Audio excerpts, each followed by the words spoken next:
Hi everyone, I'm Nicolas Mekai and this is my final project for CS50 Python, a guitar scales tablatures generator.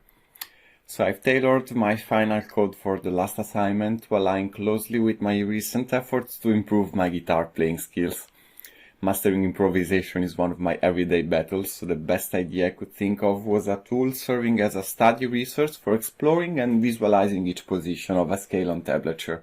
And I wanted the script to offer the option to save the generated tablature as a PDF file as well. So scale and root key are chosen by the user, and my script dynamically generates those tablatures for a standard tuned guitar with 23 frets. Well, you can see that I've defined both of the values as constants here at the top of the code, and there are also two more constants, a list for the notes and a dictionary for the scales with their corresponding intervals values. Then, there are in total 4 functions behind the tablatures generation logic, and I got 2 more functions used to create and save the PDF file as well. And finally, the main function. Then there's input validation, ensuring that the input key is a valid musical note, and checking if the scale name actually exists in the predefined scales dictionary.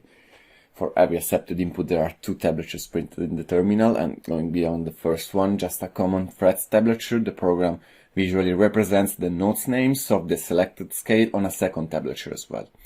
This feature, let's say, aligns with my recent emphasis on practical learning, providing a clear mapping of notes to their respective fret positions. And as I mentioned, we can save every scale generated as PDF.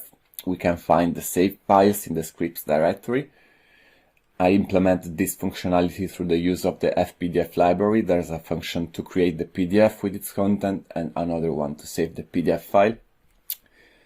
Then the interval function is instead repeatedly used within the create scale function in order to determine the sequence of notes based on specified intervals and root key provided.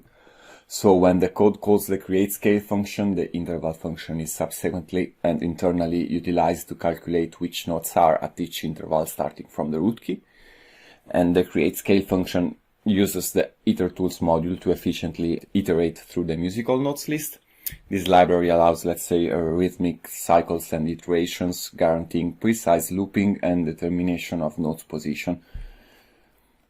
And functions like drop, while, and deslice are, let's say, strategically used to skip notes until the specified root key is found and to correctly slice the iterator looping in the notes list using the intervals values. And despite considering other structures and libraries, itertools proved essential. And that's it.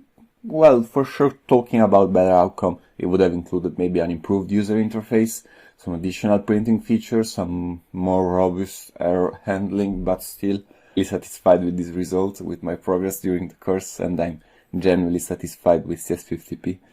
I hope you found my project interesting anyway you find it on GitHub, and I want to personally thank David and everyone involved for making CS50 possible, free and available to everyone.